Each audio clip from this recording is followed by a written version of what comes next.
युती सरकारचा महत्त्वाकांक्षी प्रकल्प असलेल्या शक्तीपीठ महामार्गाला विरोध वाढताना दिसतोय आणि या महामार्ग जाणाऱ्या 12 जिल्ह्यातील बाधित शेतकऱ्यांसह विविध शेतकरी संघटना, राजकीय पक्षांनी याला कडाडून विरोध दर्शवलेला आहे। आणि याच पार्श्वभूमीवरती आज शक्तीपीठ महामार्गाविरोधात पुणे बेंगळुरू महामार्ग या ठिकाणी चक्काजाम आंदोलन केलं जाणार आहे। कोल्हापुरात सकाळी 11 वाजता पुणे बेंगळुरू महामार्ग शेतकरी रोखून धरणार आहेत।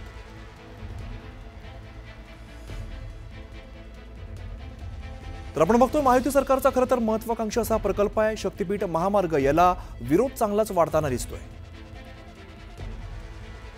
ज्ञानेश्वर साळुंखे आमचे प्रतिनिधी अधिकची माहिती देतात। ज्ञानेश्वर, आपण बघतोय खरं तर शक्तीपीठ महामार्ग जो आहे त्याला विरोध चांगलाच वाढलेला आहे। आपण बघतोय राज्यभरामध्ये असे पडसाद उमटताना दिसत आहेत।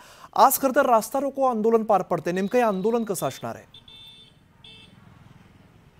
अमित, 12 जिल्ह्यातले शेतकरी या आंदोलनामध्ये रस्त्यावरती आज उतरणार आहेत आणि रस्त्यावरची लढाई आहे ती आजपासून शेतकऱ्यांनी सुरू केलेली आहे। आपल्याला माहितीच आहे की नुकत्याच झालेल्या कॅबिनेट बैठकीमध्ये या महामार्गासाठी 20,000 कोटींची तरतूद करण्यात आली आणि त्यानंतरच आहे ते शेतकरी आता आक्रमक होताना पाहायला मिळते। सुरुवातीला विधानसभा निवडणुकीमध्ये सरकारनं भूमिका वेगळी घेतली होती, मात्र निवडणुका होताच आता सरकारची भूमिका वेगळी होताना दिसते आणि त्यामुळे 12 जिल्ह्यातले शेतकरी याला तीव्र विरोध करताना पाहायला मिळते।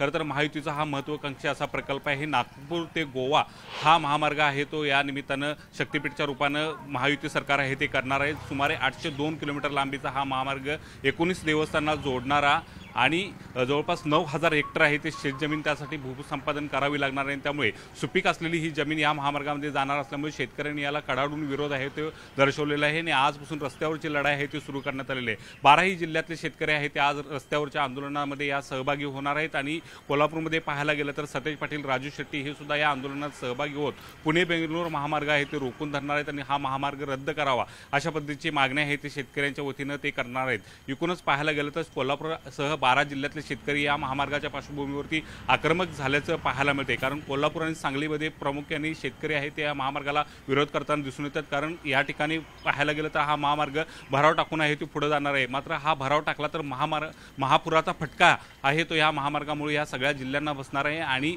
जी शेतजमीन या रस्त्यासाठी तर जाणारच आहे, मात्र आजूबाजूची शेतजमीन सुद्धा पुराच्या पाण्यामध्ये अडकणार आहे। त्यामुळे शेतकऱ्यांचं मोठं नुकसान आहे। त्यामुळे या महामार्गाला तीव्र असा विरोध होताना पाहायला मिळते। अधिवेशनाच्या पार्श्वभूमीवरती आज शेतकरी रस्त्यावरती उतरताना पाहायला मिळतात। या आंदोलनाचं तीव्र स्वरूप आहे ते आज पाहायला मिळणार आहे। 12 जिल्ह्यातले शेतकरी या आंदोलनामध्ये सहभागी होणार आहे। अर्थात यानंतर सरकार आपली काय भूमिका घेते हे पाहणं महत्त्वाचं असणार आहे। मात्र एकूणच पाहायला गेलं तर कोल्हापूरसह 12 जिल्ह्यातले शेतकरी आज रस्त्यावरची लढाई लढताना दिसून येत आहेत।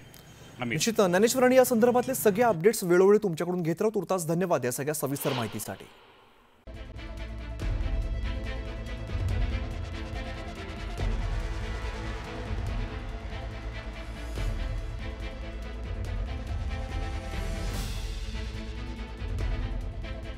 आता आपण बुलेटिन मध्ये एक मोठी बातमी बघतो आहोत।